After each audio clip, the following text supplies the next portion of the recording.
బులెటిన్లో Spain news చూద్దాం.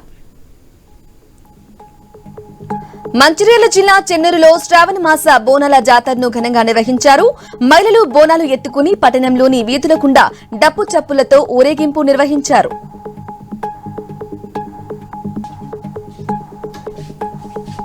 ఏలూరు జిల్లా పెంటపాడు మండలం మౌంచిపాడు వెస్ట్ విప్పూరు ముప్పునకు గురైన వరి పంటను ప్రభుత్వ విప్ బొలిశెట్టి శ్రీనివాస్ పరిశీలించారు. ముంపు బాధితులకు బియ్యం, నిత్యావసర వస్తువులు అందించాలని అధికారులను ఆదేశించారు. తక్షణ సాయంగా సొంత నిధుల నుంచి 22 మంది నిరుపేదలకు 1000 రూపాయలు చొప్పున ఆర్థిక సాయాన్ని అందించారు. భద్రాద్రి కొత్తగూడెం జిల్లా వెంగనపాలెంకు చెందిన బీఆర్ఎస్ పార్టీకి చెందిన సుమారు 25 కుటుంబాలు వైరా ఎమ్మెల్యే మాలుతు రామదాస్ నాయక్ సమక్షంలో కాంగ్రెస్ పార్టీలో చేరారు. కాంగ్రెస్ పార్టీ అమ్మలాంటి పార్టీ అని ఎవరైనా సాధారణంగా ఆహ్వానిస్తుందని ఎమ్మెల్యే తెలిపారు. నిజామాబాద్ జిల్లా భీమ్గల్లో యోగమిత్ర బృందం ఆధ్వర్యంలో లైఫ్ ఆసుపత్రి సహకారంతో ఉచిత వైద్య శిబిరం, మెగా రక్తదాన శిబిరాన్ని ఏర్పాటు చేశారు. రక్తదానం మానవ సేవలో ఉత్తమమైందని, ప్రతి ఒక్కరూ ముందుకొచ్చి రక్తదానంలో భాగస్వాములు కావాలని డాక్టర్ భాను రామగిరి పిలుపునిచ్చారు.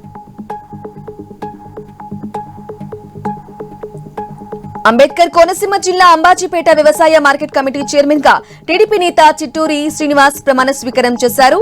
కష్టపడి పనిచేసిన ప్రతి సామాన్య కార్యకర్తకు కూటమి ప్రభుత్వంలో పదవులొస్తాయని టీడీపీ అధికార ప్రతినిధి ఆనంద్ సాగర్ తెలిపారు.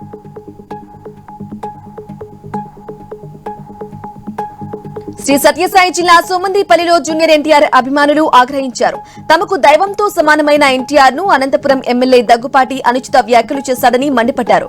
అలాంటి వ్యక్తిపై వ్యాఖ్యలు చేసేటప్పుడు ముందు వెనక చూడాలని హెచ్చరించారు. ఈ సందర్భంగా ఎన్టీఆర్ చిత్రపటానికి పాలాభిషేకం చేశారు.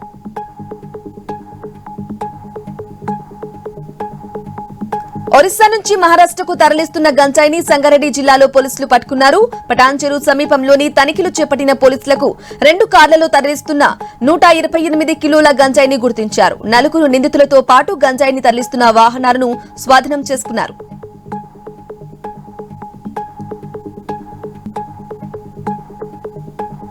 మహబూబాబాద్ జిల్లా వ్యాప్తంగా చెరువులు, వాగులు ప్రమాదకర స్థాయిలో ప్రవహిస్తూ ఉండటంతో జిల్లా అధికారులు అప్రమత్తమయ్యారు. జిల్లా collector Lenin Vatsal, SP Ramnath Kekan ఆదేశాలతో డోర్నకల్ మండలంలో ఉధృతంగా ప్రవహిస్తున్న మున్నేరు వాగు పరిస్థితిని సీఐ, తహసీల్దార్ పరిశీలించారు.